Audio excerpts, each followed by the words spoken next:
Hello ಪ್ರಿಯ ವೀಕ್ಷಕರೇ ಹಾಗೂ ಹಿತೈಷಿಗಳೇ, ನಾನು ನಿಮ್ಮ ಕವಿ. ಹೇಗಿದ್ದೀರಾ ಎಲ್ಲ?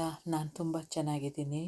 ಇವತ್ತಂತೂ ಹೇಗೋ ಒಂಥರ ಬ್ಯುಸಿ ಆಗೋದೆ, ಹೇಗೆ ಅಂತಲೇ ಗೊತ್ತಿಲ್ಲ. ಆದರೂ ತುಂಬಾ ಯೂಶ್ವಲಿ ಸ್ಯಾಟರ್ಡೇಸು ತುಂಬಾ ಬ್ಯುಸಿ ಆಗ್ತೀನಿ. ಇವತ್ತು ಮಕ್ಕಳು ಹೋಗಬೇಕಾಯಿತು ಫುಟ್ಬಾಲ್ಗೆ, ಹೋಗಲಿಲ್ಲ. ಕ್ರಿಕೆಟು ಹೋಗಲಿಲ್ಲ. ಹಸ್ಬೆಂಡು ಅವರು ಕಾನ್ಫರೆನ್ಸ್ ಇತ್ತು ಅಂತ ಬೆಳಗ್ಗೆನೇ ಹೊರಟೋದ್ರು. ಏನೋ ಆರಾಮಾಗಿರುತ್ತೆ ಇವತ್ತು, ಏನೋ ಬ್ಯುಸಿ ಇಲ್ಲದೇ ಅಂತ ಅಂದ್ಕೊಂಡೆ. ಆದರೆ ಒಂಥರ ಬ್ಯುಸಿ. ಆಮೇಲೆ ಇವತ್ತು ತುಂಬಾ ಯೂಟ್ಯೂಬ್ ಬಗ್ಗೆ ಕಲಿಬೇಕಾಯಿತು, ಅದೆಲ್ಲ ಕಲಿತ್ಕೊಂಡೆ. ನೋಡಿ ಎಲ್ಲದೂ ಅಂತಂದರೆ ಅದನ್ನು ಮಾಡ್ತಾಯಿದ್ದೀನಿ ಸ್ವಲ್ಪ ಎಲ್ಲ ಸೆಟ್ಟಿಂಗ್ಸು ಎಲ್ಲದನ್ನು. ಈ ವಿಡಿಯೋ ಇದು ಅವತ್ತೊಂದು ಕಂಟಿನ್ಯೂಯೇಷನ್ನೇ. ಇವತ್ತು ಇದನ್ನು ಮುಗಿಸ್ತೀನಿ. ಇವತ್ತೊಂದು ಸಣ್ಣ ವಿಡಿಯೋ, ಚೊಕ್ಕದಾದ ಅಂತ ಹೇಳ್ಬೋದು ವಿಡಿಯೋ. ಅದು ನನಗೆ ತುಂಬ ಒಂಥರ ಇಷ್ಟ ಆಗ್ತಿದೆ. ಇದು ಡಿಸೈನ್ ಕಂಪ್ಲೀಟ್ ಆದಮೇಲಂತೂ ಹೇಗೆ ಅನ್ನಿಸ್ತಿದೆ ಅಂದರೆ ತುಂಬ ಚೆನ್ನಾಗಿ ಕಾಣಿಸ್ತಿದೆ. ಇದು ಇನ್ನೊಂದು ಥರ ಮಾಡ್ಕೋಬೇಕು. ಇನ್ನೊಂದು ಡಿಸೈನ್ಗಳು ಇದರಲ್ಲೇ ಮಾಡೋದನ್ನು ನಿಮಗೆ ತೋರಿಸೋದಕ್ಕೆ ಒಂದೊಂದು ಹಾಗೆ ಹೊಳಿತಾ ಇದೆ ನನಗೆ ಆ ಡಿಸೈನು. ಆಮೇಲೆ ಪ್ಲೀಸ್ ಯಾರೆಲ್ಲ ಸಬ್ಸ್ಕ್ರೈಬ್ ಮಾಡ್ಕೊಳ್ದೆ ನೋಡ್ತಿದ್ದೀರಾ ಅವರೆಲ್ಲ ಸಬ್ಸ್ಕ್ರೈಬ್ ಆಗಿ, ಕಮೆಂಟ್ ಮಾಡಿ, ಒಂದು ಲೈಕು, ಮತ್ತು ನಿಮ್ಗೆ ಇಷ್ಟ ಆದರೆ ಮತ್ತು ನಿಮ್ಮ ಫ್ರೆಂಡ್ಗಳಿಗೆ ಯಾರಿಗಾದ್ರೂ ಯೂಸ್ ಆಗುತ್ತೆ ಇದು ಕಲಿಯೋದಕ್ಕೆ ಅಂತ ಅಂದರೆ ಶೇರ್ ಮಾಡಿ ಪ್ಲೀಸ್, ಆಯಿತಾ? ನಿಮ್ಗಳಿಂದನೇ ನಾನು ಬೆಳೆಯೋದಕ್ಕೆ ಸಾಧ್ಯ, ನಾನು ಒಬ್ಬಳೇ ಬೆಳೆಯೋದಕ್ಕಾಗಲ್ಲ. ಸೊ ಎಲ್ಲರೂ ನಾವು ಬೆಳೆಯೋಣ, ಮತ್ತೊಬ್ಬರನ್ನೂ ಬೆಳೆಸೋಣ ಅನ್ನೋದೇ ನನ್ನ ಧ್ಯೇಯ. ಅದೇ ರೆಸಲ್ಯೂಷನ್ನು ಅನಿಸುತ್ತೆ ನನ್ನದು ನ್ಯೂ ಇಯರ್ದು. ಸುಮ್ಮನೆ ಒಬ್ಬೊಬ್ಬರೇ ಬೆಳೀತಾ ಇದ್ದರೆ ಏನು ಪ್ರಯೋಜನ ಹೇಳಿ, ಅಲ್ವಾ? ಎಲ್ಲರೂ ಯಾವತ್ತೂ ಶಕ್ತಿ ಹೇಗೆ ಅಂತಂದರೆ ಇದರಲ್ಲಿ ಒಂದು ಕಡ್ಡಿಲಿ ಶಕ್ತಿ ಇರಲ್ವಂತೆ. ಅದನ್ನು ಎಲ್ಲ ಕಡ್ಡಿಗಳನ್ನೂ ಜಾಯಿನ್ ಮಾಡಿಕೊಂಡ್ರೆ ಅದನ್ನು ಮುರಿದವರು ಒಂದು ಕಡ್ಡಿನ ಈಸಿಯಾಗಿ ಮುರಿದುಬಿಡ್ತಾರೆ. ಆದರೆ ಅದಕ್ಕೇ ಒಂದು 10-15 ಕಡ್ಡಿ ಹಾಕ್ಕೊಂಡ್ರೆ ಮುರಿಯೋದಕ್ಕೆ ಆಗೋದೇ ಇಲ್ಲ. ಆ ಥರ ಇದು, ಆಯಿತಾ? ಆಮೇಲೆ ಇವತ್ತೊಂದು ವಿಡಿಯೋ ನೋಡಿದೆ. ಅದು ನನಗೆ ಅವ್ರದ್ದು ಯೂಟ್ಯೂಬ್ ನೋಡುವಾಗ ಚಾನಲ್ಲು, ಈ ಕನ್ನಡ ಒಂಥರ ಮಾತಾಡ್ತಾರಲ್ಲ, ಇವ್ರಿಗೆ ಕನ್ನಡ ಬರಲ್ವಾ ಏನು ಅಂತ ಅನ್ಕೋತಿದ್ದೆ. ಫ್ಲೂಯೆನ್ಸಿ ಇದೆ. ಆಮೇಲೆ ಇವತ್ತು ಗೊತ್ತಾಯಿತು ಅವರು ಕನ್ನಡ ಅಲ್ಲ, ನಾರ್ತ್ ಇಂಡಿಯನು ಅಂತ. ಆದರೂ ಕನ್ನಡದಲ್ಲಿ ಯೂಟ್ಯೂಬ್ ಚಾನಲ್ ಮಾಡ್ತಾಯಿದ್ದಾರೆ. ಅದು ಗ್ರೇಟ್ ಅಲ್ವಾ? ಬೇರೆಯವ್ರದ್ದೆಲ್ಲ ನೋಡ್ತೀವಲ್ಲ ವಿತಂಡವಾದಗಳು, ಕನ್ನಡ ಯಾಕೆ ಕಲಿಬೇಕು, ಹಿಂದಿನೇ ಮಾಡಿ, ಹಿಂದಿನ ರಾಷ್ಟ್ರೀಯ ಭಾಷೆ, ಅದೇ ಗೊತ್ತಿರಬೇಕು ಎಲ್ಲರಿಗೂ ಅಂತ ಅಂತಾರೆ. ಆದರೆ ಇವರು ಕನ್ನಡದಲ್ಲೇ ಚಾನಲ್ ಮಾಡಿಕೊಂಡು ಬೆಳೆದಿದ್ದಾರಲ್ಲ, ಅದು ನಿಜವಾಗ್ಲೂ ನಂಗೆ ತುಂಬಾ ಇಷ್ಟ ಆಯಿತು. ಅದು ಅಲ್ಲಿರುವಾಗ ಅಲ್ಲಿ ಭಾಷೆ ಕಲಿಯೋದಕ್ಕೆ, ಅಲ್ಲಿ ಸಂಸ್ಕೃತಿಗೆ, ಕಲ್ಚರ್ನ ರೆಸ್ಪೆಕ್ಟ್ ಮಾಡೋದು ನಮ್ಮ ಇದಲ್ವಾ? ಇಲ್ಲಿದು ನ್ಯೂಜಿಲ್ಯಾಂಡ್ದು ಲೋಕಲ್ ಭಾಷೆ, ಲೋಕಲ್ ಅಂತಂದರೆ ಮೌರೀಸು. ಆದರೆ ಅದು ಎಲ್ಲ ಕಡೆನೂ ಇದಿಲ್ಲ. ಆದರೂ ಕೂಡ ಈಗ ಗೌರ್ಮೆಂಟ್ ಸೆಕ್ಟರ್ಗೆ ಹೋಗಬೇಕು ಅಂತಂದರೆ ಅದ್ರ ಬಗ್ಗೆ ತಿಳ್ಕೊಂಡಿರಬೇಕು ಎಲ್ಲ. ಹೇಗಿದಾಯಿತು ಅವ್ರದ್ದು ಡೇಟ್ಗಳದ್ದು ಸಿಗ್ನಿಫಿಕೆನ್ಸ್ ಏನು, ಕೆಲವೆಲ್ಲ ಇದೆಯಲ್ಲ. ನಮ್ಮದು ರಾಜ್ಯೋತ್ಸವ November 1 ಆದಂಗೆ ಇಲ್ಲೂ ಆಗುತ್ತೆ ಅವೆಲ್ಲ. ಅದರದ್ದೆಲ್ಲ ಸಿಗ್ನಿಫಿಕೆನ್ಸ್ ಎಲ್ಲರಿಗೂ ಗೊತ್ತಿರಬೇಕು. ನಾನು ಒಂದು ಲಾಸ್ಟ್ ಇಯರ್ ಅಲ್ಲ ಬಿಫೋರ್, ಅದರಲ್ಲಿ ಒಂದು ಇಂಟ್ರ್ಯೂಗೆ ಹೋಗಿದ್ದೆ. ಅದನ್ನು ನಾನು ಟ್ರೈ ಮಾಡಬೇಕಾಯಿತು ತುಂಬ ಸೀರಿಯಸ್ ಆಗಿ.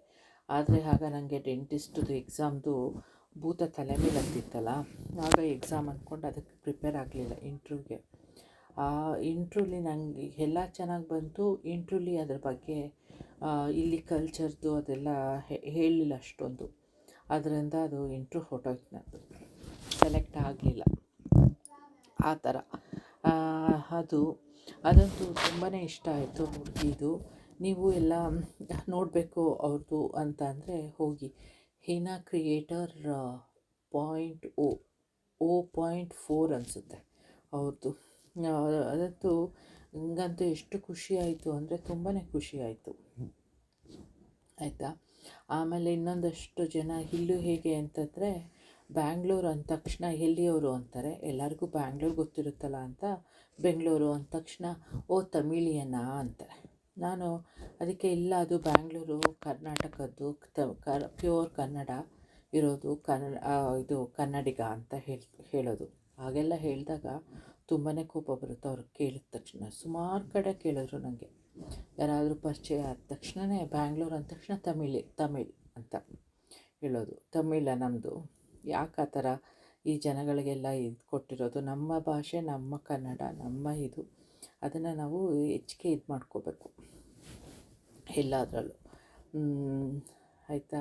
ನನ್ನ ಮಕ್ಕಳಿಗೆ ಕನ್ನಡ ಅರ್ಥ ಆಗುತ್ತೆ, ಮಾತಾಡ್ತಾರೆ ಸ್ವಲ್ಪ ಸ್ವಲ್ಪ. ಫ್ಲೂಯೆನ್ಸಿ ಇನ್ನೂ ಅಷ್ಟೊಂದು ಇದಿಲ್ಲ. ಇಂಡಿಯಾಕ್ಕೆ ಬಂದ ತಕ್ಷಣ ಫ್ಲೂಯೆಂಟ್ ಆಗೋಗ್ತಾರೆ, ಕಸಿನ್ ಜೊತೆ ಎಲ್ಲರ ಜೊತೆನೂ ಮಾತಾಡಿ. ಅದು ಆ ಥರ. ಹೇಗೆ ಕಾಣಿಸ್ತಾ ಇದೆ ನೋಡಿ. ನಾನು ಹೆಚ್ಚಿಗೆ ಡಿಸೈನ್ಗಳು ಮಾಡಲಿಲ್ಲ. ಇದೆಲ್ಲ ಹೇಗೆ ಅಂತಂದರೆ ಕಲಿಯೋರಿಗೆ ತುಂಬಾ ಈಸಿ. ಒಂದೊಂದು ಚೂರು ಫಸ್ಟು ಡಾಟ್ ಹಾಕೋದು ಕಲ್ತ್ಕೋತೀವಿ, ಇದನ್ನು ಕರೆಕ್ಟಾಗಿ ಡಾಟು. ಆಮೇಲೆ ಇದು ಸ್ಪುಷಸ್ ಎಲ್ಲ ಫಸ್ಟು ಇವರೆಲ್ಲ ಹೇಗೆ ಹಾಕ್ತಾರೆ ಅಂತ ಅನ್ಕೋತಿದ್ದೆ. ಬ್ರಷಿಂದ ಹಾಕ್ತಾರಾ ಏನು ಅಂತ ಬೇರೆಯವ್ರದ್ದೆಲ್ಲ ನೋಡಿ ಕಲಿಯುವಾಗ ಗೊತ್ತೇ ಆಗ್ತಿರ್ಲಿಲ್ಲ. ಆಮೇಲೆ ನಾನು ಈಗ ಒಂದೆರಡು ಇದರಿಂದ ನೋಡಿದ್ನಲ್ಲ, ಅದನ್ನು ತುಂಬ ಪ್ರಾಕ್ಟೀಸ್ ಮಾಡಿಕೊಂಡೆ. ಚೆನ್ನಾಗೇ ಬರುತ್ತೆ ಈಗ ಸ್ಪುಷಸ್. ಆಮೇಲೆ ಸ್ಪುಷಸ್ನ ಸ್ವಲ್ಪ ಗ್ರೀನಲ್ಲಿ ಹಾಕೋಕ್ಕೆ ಹೋದರೆ ದಪ್ಪ ಬರುತ್ತೆ, ಎಂಡು ಅಷ್ಟೊಂದು ಇದು ಫ್ಲೇರಾಗಿ ಇದಾಗಲ್ಲ, ಶಾರ್ಪಾಗಿ ಬರಲ್ಲ. ಅದೇ ನೀವೇನಾದರೂ ಎಲ್ಲೋ ಅಥವಾ ಇದು ವೈಟಲ್ಲೂ ಪರವಾಗಿಲ್ಲ ಯೂಸ್ ಮಾಡ್ಬೋದು ಎಲ್ಲದಕ್ಕೂ. ಪಿಂಕಲ್ಲಂತೂ ನೀಟಾಗಿ ಬರುತ್ತೆ. ಸಣ್ಣದಕ್ಕೆಲ್ಲ ಹಾಕುವಾಗ ಪಿಂಕದನ್ನು ಯೂಸ್ ಮಾಡ್ಕೊಂಡು ಮಾಡಿದ್ರೆ ಚೆನ್ನಾಗಿ ಬರುತ್ತೆ. ಅದು ನನ್ನ ಅನಿಸಿಕೆ. ನಿಮಗೆಲ್ಲ ಹೇಗೆ ಅನಿಸುತ್ತೋ ಏನೋ ಗೊತ್ತಿಲ್ಲ. ಸಾರಿ, ಇದು ವಿಡಿಯೋ ಸರಿಗೆ ಫೋಕಸ್ ಆಗಿಲ್ಲ, ಅದನ್ನು ಮಾಡಬೇಕು ಸರಿಗೆ. ಅದನ್ನು ಮಾಡ್ತೀನಿ. ಯಾಕೆ ಅಂತಂದರೆ ಇದು ಮಾಡ್ತಾ ಎಷ್ಟೊಂದು ಮುಳುಗೋಗ್ತೀವಿ ಅಂತಂದರೆ ಒಂದೊಂದು ಸಲ ನೋಡೇ ಇರಲ್ಲ ವಿಡಿಯೋ ಫೋಕಸ್ ಆಗಿದೆಯಾ ಏನು, ಕ್ಯಾಮ್ರಾ ಎಲ್ಲ ಕರೆಕ್ಟಾಗಿ ವಿಡಿಯೋ ಆಗ್ತಿದೆಯಾ ಅಂತ. ಹಾಗೇ ಆಗಿತ್ತು ಇದು ಕೂಡ ಮಾಡಬೇಕು ಸರಿಗೆ. ಇದೆ ನನ್ನ ಹತ್ರ ಟ್ರೈಪಾಡ್ ಇತ್ತು, ಅದನ್ನು ಕೊಟ್ಬಿಟ್ಟೆ. ಈಗ ಇದೆ ಅಂದ್ಕೊಂಡು ಹುಡ್ಕೋಕೆ ಹೋದರೆ ಯೂಸ್ ಆಗಲ್ಲ ಅಂತ ಕೊಟ್ಬಿಟ್ಟೆ ನಾನು ಅಪಾರ್ಟ್ಮೆಂಟಿಗೆ ಹೋಗುವಾಗ. ಈಗ ನೋಡಿದ್ರೆ ಯೂಸ್ ಆಗ್ತಾಯಿದೆ, ಇದಾಗುತ್ತೆ. ಬೇರೆ ತೊಗೊಳ್ಳೋದು ಒಂದಾದಮೇಲೆ ಒಂದು ಆ್ಯಡಪ್ ಆಗ್ತಿದೆ. ನೋಡೋಣ ಯಾವಾಗ ತೊಗೋತೀನಿ ಎಲ್ಲ ಅಂತ. ಎಲ್ಲದನ್ನು ತೊಗೊಂಡೇ ಮಾಡಬೇಕು ಅಂತ ಇಲ್ಲ, ಇರೋದ್ರಲ್ಲೇ ಮಾಡಿಕೊಂಡು ಚೆನ್ನಾಗಿ ಇದಾಗೋದು ಮುಖ್ಯ ಅಲ್ವಾ? ಅದೇ ನನ್ನ ಉದ್ದೇಶ ಅಷ್ಟೆ. ಒಬ್ಬೊಬ್ಬರು ಮಾಡ್ತಾನೆ, ಅದಿರಬೇಕು, ಕ್ಯಾಮ್ರಾ ಇರಬೇಕು ಸರಿಗೆ, ಇದಿರಬೇಕು, ಸ್ಪೀಕರ್ ಇರಬೇಕು ಎಲ್ಲ ಅಂತ ಇದು ಮಾಡ್ತಾರೆ. ಆದರೆ ನಾನು ನೋಡಿದವರೆಲ್ಲ ಏನೂ ಖರ್ಚು ಮಾಡೋಕ್ಕೆ ಹೋಗಬೇಡಿ, ಇರೋದ್ರಲ್ಲೇ ಮಾಡಿ ಅಂತ ಹೇಳ್ತಾರಲ್ಲ, ಅದು ಆಗ ಖುಷಿ ಆಗುತ್ತೆ ಒಂಥರ. ಅದೇ ನೋಡಿ, ಈಗ ಎಂಡಿಂಗಲ್ಲಿ ಮುಗಿಸ್ತಾ ಇದ್ದೀನಿ.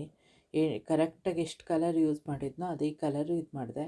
ಕೊನೆಯಲ್ಲಿ ಎಲ್ಲ ಕಲರು ಯೂಸ್ ಮಾಡಿಕೊಂಡೆ ಈಗ ಕೊನೆಗೆ ನೋಡಿ. ಇದು ಏನಾಗಿತ್ತು ಅಂತಂದರೆ ಸ್ವಲ್ಪ ಪಕ್ಕಕ್ಕಿದಾಗೋಗಿತ್ತು, ಸ್ಮಡ್ಜ್ ಆಗೋಗಿತ್ತು ರೆಡ್ ಕಲರು. ಅದನ್ನು ಸರಿ ಮಾಡಿಕೊಂಡೆ ನಾನು. ಆಮೇಲೆ ಹೇಗೆ ಅನ್ನಿಸ್ತಿದೆ? ಚೆನ್ನಾಗಿ ಕಾಣಿಸ್ತಾ ಇದೆಯಾ? ಇದನ್ನು ಇಲ್ಲಿಗೆ ಇವತ್ತಿನ ವಿಡಿಯೋ ಮುಗಿಸ್ತಾ ಇದ್ದೀನಿ. ನಾಳೆ ಮತ್ತೆ ಇನ್ನೊಂದು ಡಿಸೈನ್ ಜೊತೆ ಸಿಗೋಣ. See you, bye, good night.